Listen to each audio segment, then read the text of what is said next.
All right, welcome to a new episode of the Up Your Confidence podcast. Happy New Year. I'm your host, Lisette Zounon, and we are excited to get back on the podcast in 2025. This year, I decided to take a real break. I hope you have a wonderful holiday season. This year, we decided to take a really break and really take a break from everything and explore because traveling is one of the best way to boost your confidence. So today episode is going to focus on boosting your confidence to traveling. I don't know exactly where my love for traveling come from. Maybe it's my parent, especially my dad, who had an adventurous spirit and a love of freedom. He used to be eager to go to the airport. I used to be eager to go to the airport with him, eager to come back and pick him up after a long trip and hear about all his lovely story about traveling all over the world, and the most importantly receiving souvenir from him, either a book that he brought for me from South Africa about the Zulu tribe, or a t-shirt from Texas that is showing don't mess with Texas, you know, that I'm so proud to show to my friend afterward. So I think those seed of traveling were planted long time ago. I've always been curious about new experience, new restaurant, new culture.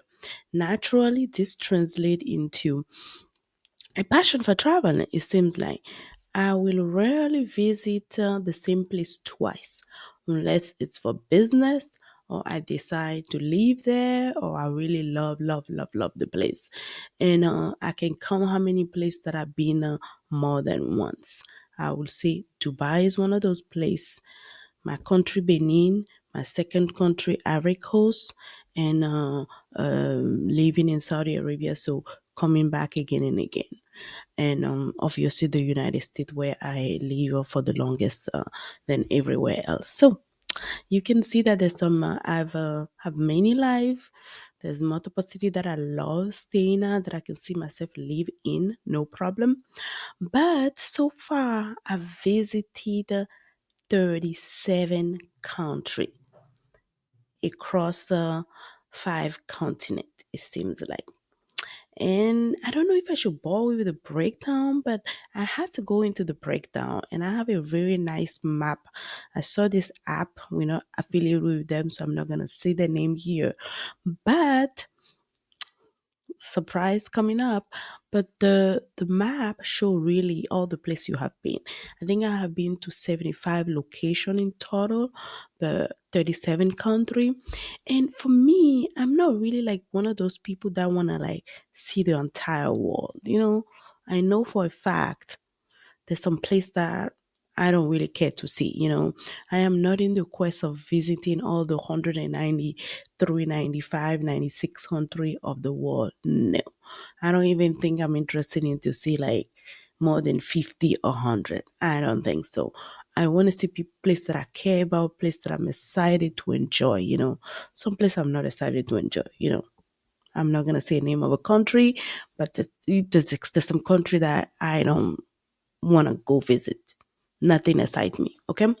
So in Africa, I have about 25 places out of the 55 that I feel like I should want to visit one day. And so far, surprisingly, I've only visited five. That's really sad for an African girl like me and a Pan African girl. That's really sad. So we need to do better. We need to do better.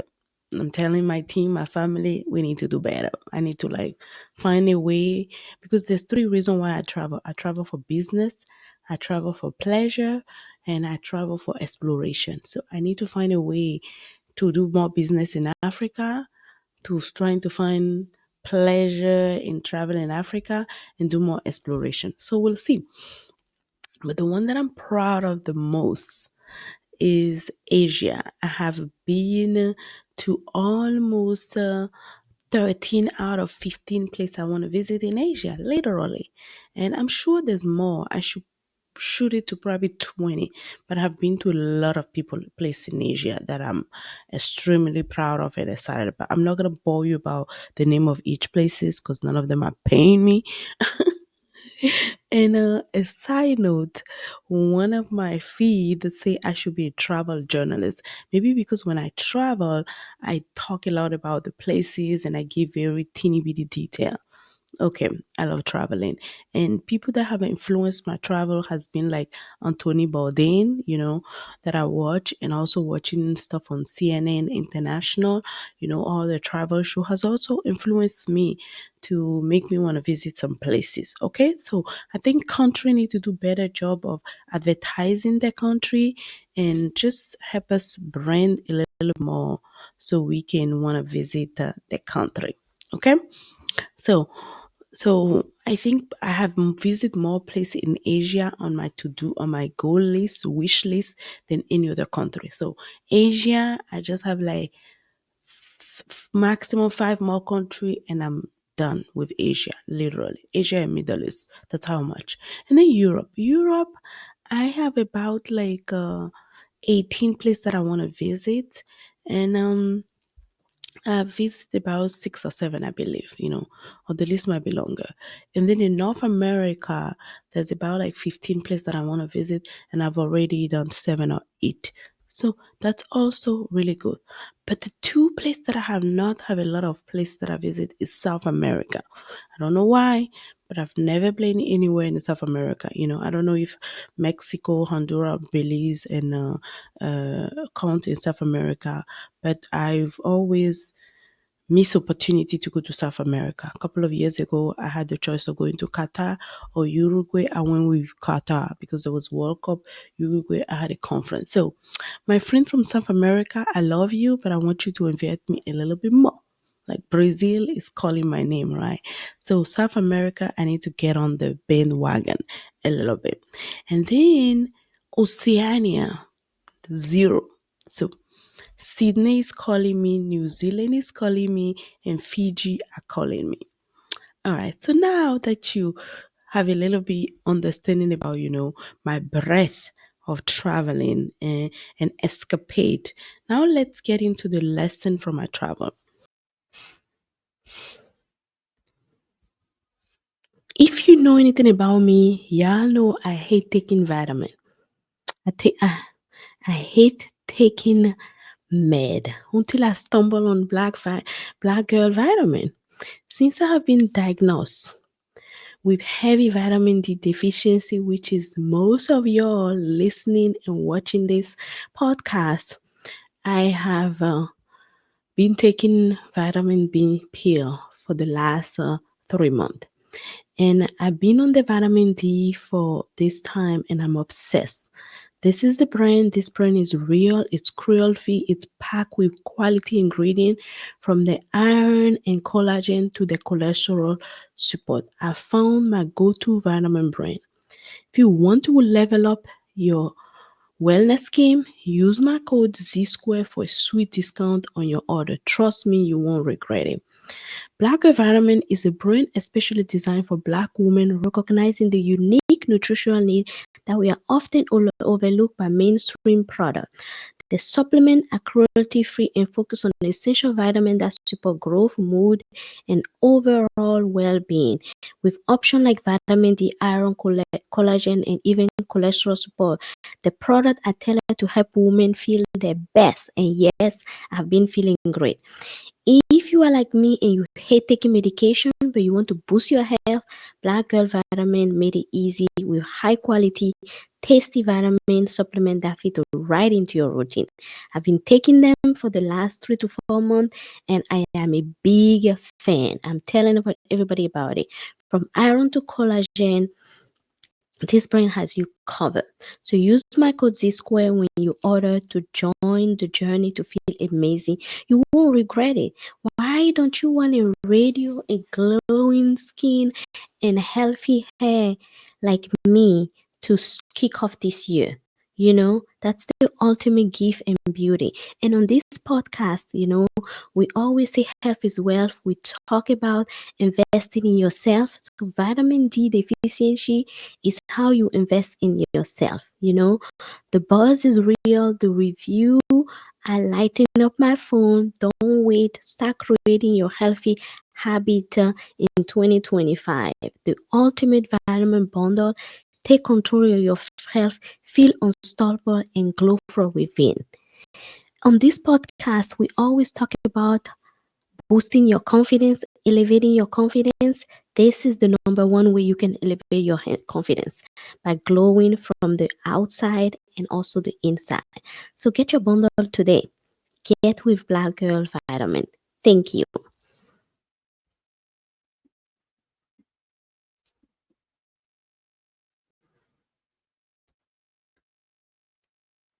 So there's a lot of lesson, and I try to. So when I start traveling, I did not have a grand plan about it a decade ago. I was just inspired, like I say, with travel show like Anthony Bourdain and CNN International. So my first major trip I remember was going to Dubai, which remained my favorite city in the world. You can tell me nothing about Dubai. I love me some Dubai. Dubai hit the note for me every time. When I land in Dubai, my heart just feel at peace. I don't know. I love that place more than any other place around the world. It's just never gonna satisfy, not satisfy me. From there, so there was an opportunity. So I visited Dubai about the first time I visited Dubai was 2012, right? Then in 2014, there was a Toastmaster convention outside of the USA, the first Toastmaster convention outside of the USA, and that was in Malaysia. So I was like, figure I'm going. I should, if I'm going that far, I should visit other places. So I put on my list Thailand, Bali. Then last minute, I add Singapore. So then I love it from there. It got me the taste. I was like, I can do this. And I remember we were talking about traveling solo very soon, because that trip I planned it with some friend. And that's why I no longer do friend group travel unless you are part of my Cisco Adventure, Explore West Africa, or any other package that we have. But I no longer am a fan of doing a girls trip and all those kind of travel, because let's be for real, people don't understand the value of traveling. So I planned this trip with my friend and everything. I was, let's go to Toastmaster convention, yada yada. Let's do Bali, let's do Thailand, let's do all this place. None of them show up. I also remember a couple of years ago, I planned a trip for us to go to Montreal with some girlfriend. None of them show up. I planned another trip for us to go to Las Vegas. So I want to say I'm a visionary. I was ahead of my time. Long list, everybody was decided. We end up just being two more people. So two girls, two extra girls beside me. So from those three failure, by 2014, I was like, you know what? I don't care anymore. 2015, almost 10 years ago, I was like, I'm traveling solo. So I'll also tell you why you should go ahead and always travel and don't wait for nobody at the end of this podcast. So I got the bag, when I went to Kuala Lumpur, then I went to Bali, then I went to Singapore, and there was a shuffle about me going to Thailand. So I didn't go to Thailand at that time. I got the bug, I was excited. I love it. I stopped by Tokyo airport, and I got a little bit taste of Japan at the airport, and I was like, I am coming back, ladies and gentlemen. So the next year, the universe I'm on this project. There was an opportunity to go build a team in Vietnam. So I raised my hand. I was like, oh yeah, I've been to Asia. I can do this. Again, I went to Vietnam for a couple of months. God allowed me to get a better understanding and get deeper into Asian culture, very traditional culture in the same sense like African culture that value respect and the dignity of what. Then while I was in Vietnam, I went to Japan, during my stay for 3 or 4 days, which was the best time that I spent. And I promised that I would come back to go to Japan. Then in 2020, and while I was going to Japan, I made a stop at Hong Kong, just at the airport. Because for me, before I go to a country, let me just tell you, I like to go to the airport. So before I went to Tokyo, on my way to Vietnam, on my way to Kuala Lumpur, I stopped at Tokyo. When I stopped at Tokyo, I loved the airport. I loved the vibe. I'm like, I'm coming back. The next year, I went to Japan. When I was going to Vietnam, I went to Japan, visit Japan, and love it. And then on my way to Vietnam, on my way to Tokyo, I stopped at Hong Kong, airport, and I love Hong Kong. And we'll talk about Hong Kong later in the podcast. So this is also a nice tactic to do if you want to get a sense of the country. Go to the airport. Go to the airport. It's very major. So from then, I was doing a stop in Asia. So in a span of 2 years, I visit a lot of Asia country, and I have visited about 15 countries in Asia and Middle East, as I was telling you guys earlier, right? I learned something new and increased my confidence in each trip in so many ways. There are some way you can reflect about traveling abroad. First, you gotta be vigilant. You document yourself. When we arrive in HQ in December, we arrive in the afternoon. So this holiday season, we went to several places with our kids. Yes, we traveled with our kids. And I'll tell you also the travel catalog of my kids. Or maybe I should say it now. So my son is like, he's going to be 6 this year. He has been already to 15 countries. My daughter is going to be 14. She has been to 20 countries. The husband has been to over 30 and I've been to 37. So we are a travel family through and through. Our whole life has been shifted around the last 3 years so we can travel a lot more, intentionally and, and get to experience stuff. So I'm not just telling you this as a story. I'm telling you this because there's intentionality within, and then I know how it boosts your confidence. Okay, so let's get back to what I was saying. So this holiday season, we went to 3 countries. We went to Shanghai, we went to Hong Kong, and then we went to Thailand, right? So Shanghai, China, Hong Kong / China, all part of the Chinese society, I want to say. So when we went to Hong Kong, we made a stop. So we woke up, and I was like, um, let's after we took a nap, so then we loved the airport, everything was good. Most places was closed by 10, so we saw a Michelin grade restaurant. I was doing my research before I arrived in town. As soon as I know my hotel, I'm doing my research. Google is your friend. Gemini was also my friend. I'm all about AI, so Gemini is my friend. I'm asking questions, he's giving me feedback, and I'm picking. So I picked this Michelin grade restaurant that I wanted to try. First location, very Chinese, good Chinese food. GPS took us to the wrong restaurant. We are going at the restaurant, nobody speak English in that restaurant. Nobody. The guy said, okay, sit down. And he gave us the bill. We look at the bill, it's like almost 100 and something. We're like, what are we eating? He's like, we don't know. Read the menu. I was like, huh. So we were like, I was like, no. I was like, is this a Sichuan? I kept saying the name of the chef and the name Chef Jason Huang or something. He's like, no, no, no, no, no. I was like, no, this is not the right place, So this is not the right place. We need to backtrack. So we backtrack and we decided so the GPS was a woefully misleading, but I didn't give up because I'm giving you a lesson and being relentless. I was like, no, the GPS told me it's here. So we came back. We found a stranger that looked nice. We asked them, this is now night, like 9:30-ish. We asked a stranger. My daughter is following the GPS. He's taking her on the other side of the bridge. We're coming back. we're connecting again. We meet a stranger near the elevator. We asked him. He said, "I go downstairs." He take us downstairs. He take us back to the building, and now he's talking to the guy. The guy said, "There's no restaurant here outside." But the GPS say here. So I look up and I see a sign. So I took the stair and go up. There's another security guy up, and I'm like, "There's supposed to be a restaurant here." He's like, "Yes, there was a restaurant here. This just closed 2 days ago." Yeah. Now I'm happy. I'm at peace, you know. So that night we wandered around. We couldn't find any restaurant. All the restaurants, as soon as we arrived, they're closing.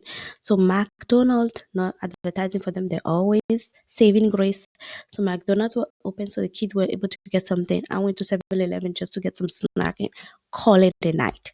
Tea, snack, cookie. I'm fine, you know. I didn't come here to eat. I can stay without eating for days, so that's fine. So then,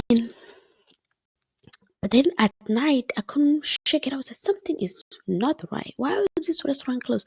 I read so many reviews about them. So then on our way back at the hotel, they had some magazine, right? The newsletter of the day. So I grabbed the newsletter, used my Gemini to scan it. So I'm scanning the thing, and Gemini is telling me the story. I'm scanning page and page, and I'm reading about what just happened in the city. There was a huge protest in the city the last 2 weeks. So most of the restaurant decided to close because they didn't want to. And this is a nice Michelin restaurant, so he did not want to get into all this shuffle because there was a curfew in the area. So then they realized that people are not coming. So this guy decided to close the restaurant. So there was a reason why the restaurant was closed, particularly, you know, and I felt a little better. And the reason why most restaurants in the area by 9 there was already closed because there was a curfew, because there was a lot of protests and people were vandalizing area in the area. Who knows? But nothing happened while we were there because it was holiday season. So they all, you know, just police tried to get them out of the area, you know, before the holiday season arrived. But it taught me that you have to be relentless, you know. You cannot be afraid to ask stranger for help, you know. For instance, when I was in Japan exactly 10 years ago, I had my first outing. You know, first night I arrived around 5 o'clock. My meeting, my first.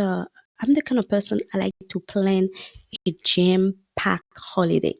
Like my vacation, I always jam-packed. Like I arrive, I have things to do. Go, go, go, go, go, go. We are here to see the place, to eat, to smell, and to enjoy. Contrary to other people in my family that I'm not gonna talk about. But anyway, that's me. So I remember 10 years ago when I arrived in Japan, I automatically had a 8 p.m. Appointment for a guy to meet me at one of the biggest train station, some Shizazu or something station, and I didn't even know it was a she. I just know I had a guy that would come get me, and they will do a night tour, a night foodie tour. I thought it was a group thing. I don't know, but it happened to be like I was just the only one in the foodie tour. So it became like a personal tour, which was fine. Before that, I had to meet the lady. So we give ourselves a meeting point at this busy station. I don't tell her where I look like. I don't tell her what I'm dressed like. I just know that we're supposed to meet. I arrived there 10 minutes, 15 minutes. After 15 minutes, I was like, let me go get some cash because I don't even have the yen. So I go to the ATM machine. Oh my God. The whole ATM machine is in their language. I cannot even get my money. I had to call somebody in the street and say, what is it saying? I'm going to get like 200 yen or something. And then the guy pushed the button for me and then I retrieved my money. So now I retrieved my money. I feel a little bit confident that at least if I get lost, I have money to take a cab or do something or whatever, right? When you have money on you, you feel a little bit secure. You're like, I'm not going to get lost for free here, you know. At least I can bargain somebody to help me, you know, and pay them, show them money and go. So sad. So anyway, I'm standing there waiting, and I'm all kind of thing are going in my head. I was like, Lisette, how can you put yourself in this situation? You just arrived, You didn't pay attention. Is it really the station? I'm just standing there like going through my pity party. And somebody tapped me, in the shoulder and asked me, "Are you Lisette?" And I say, "Yes." And I was like, "Oh, yes." And I hug her. And while I was standing, I see a Starbucks. And I was like, why she didn't just ask me to meet her at Starbucks? That would have been so easy. Everybody knows Starbucks. All American knows Starbucks. Why you just tell me to wait at the station? You know? So then I meet her, so I meet her and all my anxiety goes away. First thing I told her is, I was like, "Lady, can I go to Starbucks?" And that was my first time trying a matcha latte in Japan, which has nothing, I mean nothing to do with matcha that you would ever taste anywhere in the world. Side note. Now, a similar situation happened to me also in Iceland. In Iceland, I went to the Blue Lagoon, a full day event. I went with a tour group. We had other things happening, and Blue Lagoon was one of the last thing we had to do. And we were there an entire day. And I think they say let's meet up either at 2 p.m. And I think I heard 4 p.m. for some reason. So I'm doing everything. I finish everything, my swimming, my activity, got ready. And then I'm in the shop area where they're selling all this masks and beauty. I'm just walking around. And finally, I pick up some stuff and I got ready to pay. And I gave my credit card to the lady. And she said, "Are you Lisette?" I said, "Yes." "They have been saying your name in the thing." How the hell am I going to hear in their language? I couldn't hear. So then the bus driver is outside. He's like, "We've been waiting for you. Are you Lisette?" I said, "Yes." So then they gave me my shopping stuff. I run back in the bus. I got in the bus. Everybody was like, so everybody has been waiting for me literally for the last hour and 30 minutes. I was really, I was really embarrassed.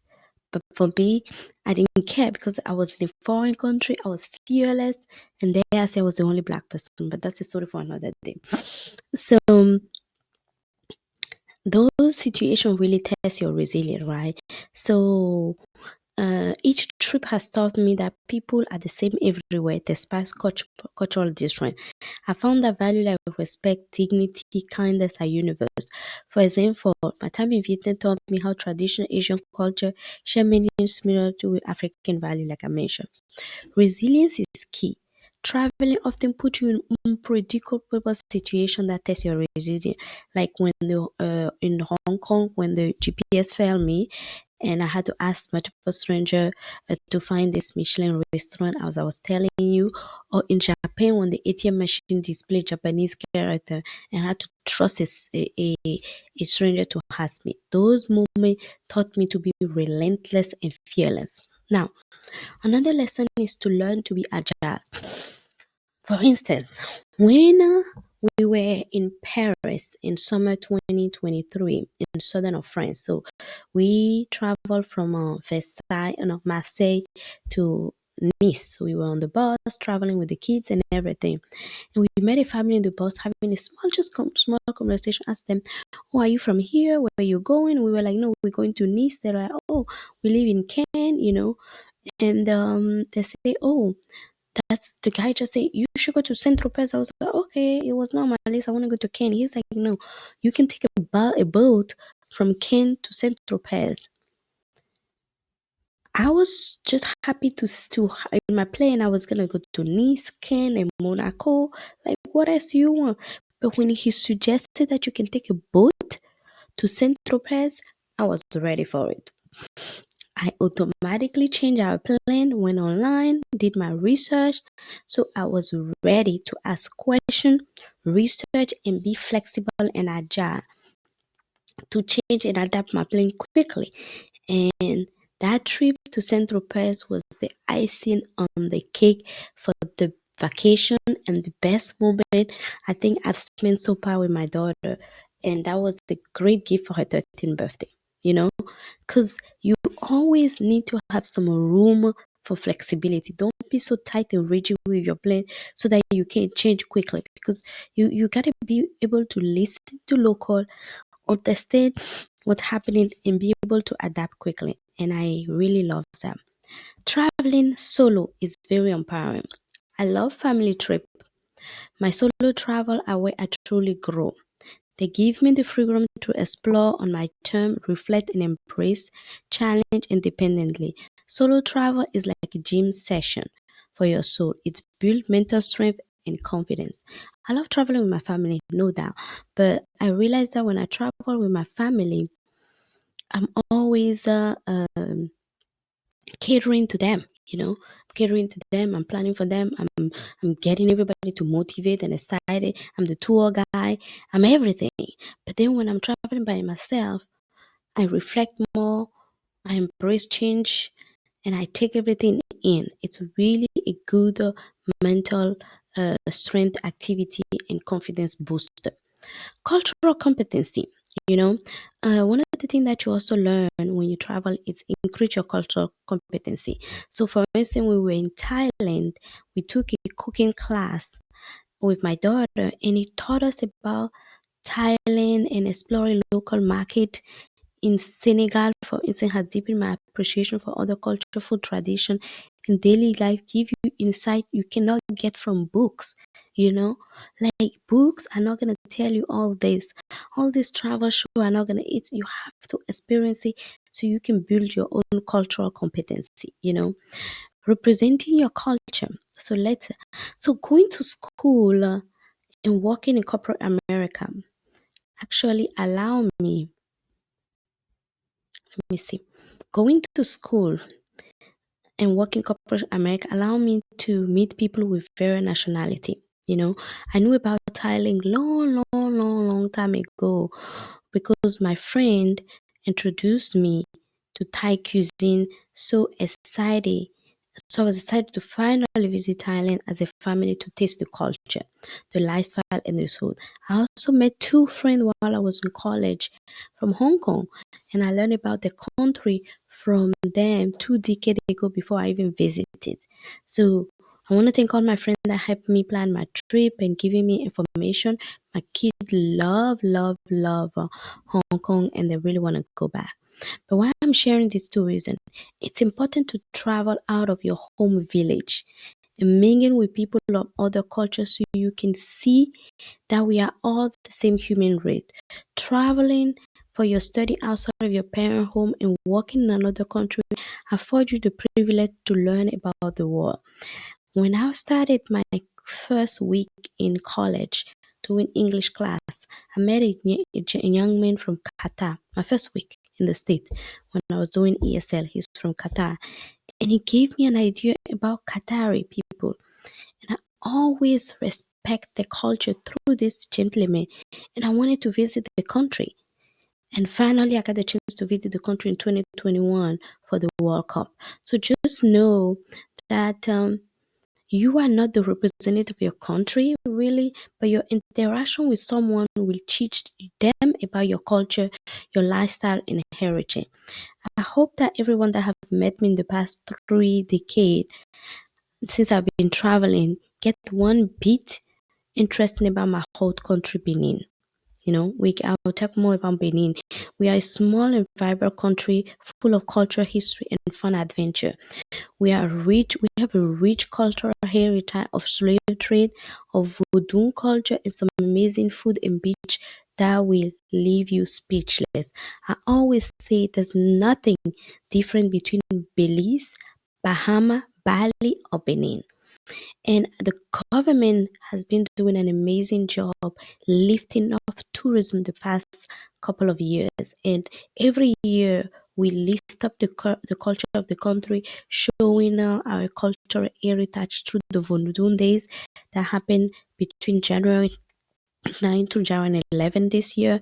But January 10 is the Vodun Day. So every year, people come from all over the world in Benin that first week of January to experience the Vodun Days. And it's just getting better. I was there last year for the first edition and it was great. And this year, even another level. So kudos to the people of Benin for elevating the culture of the country. And I hope people will get inspired and come visit. We'll talk more about opportunity for you to come visit Benin.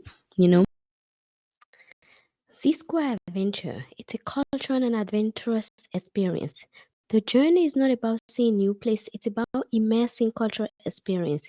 You will engage with local community, understand the tradition, and perhaps discover a new perspective in life. It's healing through connection.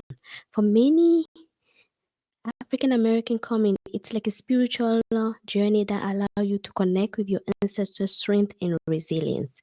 It's educating and empowering future generation. It's a self discovering journey. It's engaging with local community. It's empowering and inspirational. Join this adventure. It's a melting pot of culture. Join us this year for our Explore West Africa package. Thank you. It's more than just a tourist. It's visiting statue. It's visiting tourist activity. It's an experience that you will never forget. Thank you. Join us today. So, women traveling. I love traveling with my family indeed, but as a mom, I have to cater to everyone, as I was saying. So, for women traveling, especially uh, it's solo, it's transformative. There's a book that say never eat alone. When I travel, to be the truth, I never sit alone. It's my opportunity, even though I'm an introvert. But when I travel, it turned me into an extrovert because I don't want to be alone or sitting alone and attract people to me and wondering like, what am I doing? I always want to mingle with other people. So when you travel, you are negotiating, you are like raising your confidence bar, you are breaking out of your old mold, you are just becoming somebody that is so great, And I actually hope that the thing that we do and the thing that we learn to do when we travel, we can actually experiment those in our daily life, really. Because when I travel, I become somebody else. I'm good at negotiation. It's very transformative. It allows you to step away from your role you play in your family and rediscover your own passion. For instance, when I visit South of France with my daughter for her birthday, as I was mentioning, a spontaneous suggestion from a traveler led us to Central Place, and that unplanned detour become the most cherished memory. Travel also enhances your ability to navigate relationship. It make you more patient, empathic, and understanding. In future episode, in definitely the next episode, we're gonna dive deeper into how travel can strengthen your romantic and family dynamic. So, ladies, get into traveling, and it's okay if you do solo travel. You can start with a couple of people. We'll talk about opportunity where you can join us into our Z Square Adventure travel opportunity. But solo travel is also gain. Trouble travel is like the next level of traveling. So let's talk a little bit about the confident boosting power of travel. Cultural confidence is vital for any leader. Traveling to different countries is both humbling and empowering. It allows you to connect with people on a deeper level and develop intellectual curiosity about the world. Over the years, I've realized that traveling doesn't just expand your worldview, it enhances your adaptability and builds your confidence. When you step out of your comfort zone, you learn to navigate the unknown, negotiate better, and ask questions without fear of judgment. Now, I want to talk about something, and this is maybe where we're gonna close it today. Let's see. Let's see. Okay. All right. I want to talk to my black people. Why black people need to travel more. So there was a Kenyan journalist a couple of weeks ago that made headline for mentioning about how he spent 1 week in Argentina without seeing another black soul. It's a reminder that we need to show up more in space where we are historically even absent. Traveling in is not a luxury thing. Black people need to realize that. It's not a luxury thing. It's just an investment in yourself, just like everything else. Traveling is almost like reading a book, but actually experimenting the book. The problem is black people don't read. Sorry. So maybe we need to start reading. The more you read, people that read love to travel. It's just go hands in hand, right? So yes, it requires planning and budgeting are required, but the reward, new experience, cultural awareness, and confidence are priceless. Let's step up our game in 2025 and explore the world more, because there's a lot of prejudice that we have because we have not traveled. There's a lot of fear that we harness because we have not traveled. There's a lot of things that we have not experienced because we have not traveled. So, if this episode inspire you, I invite you to join C Square Adventure Trip, especially our transformative exploration of West Africa. This summer, we are offering an incredible package that dive into the rich cultural heritage of Benin, including the voodoo culture, historical landmark, and stunning beaches. Our Explore West Africa package have Ghana, which we all know is open to the world and welcoming people from all over the diaspora. We have Ghana, we have Togo, and we have Benin. And you can visit our website and check the link in the show note for more detail. Let's make this year your year where you boost your confidence through travel. Really, truly. I really want to make sure that you guys get inspired, enjoy this episode, and travel more in 2025. Stay safe, stay blessed. Happy New Year again. Thank you.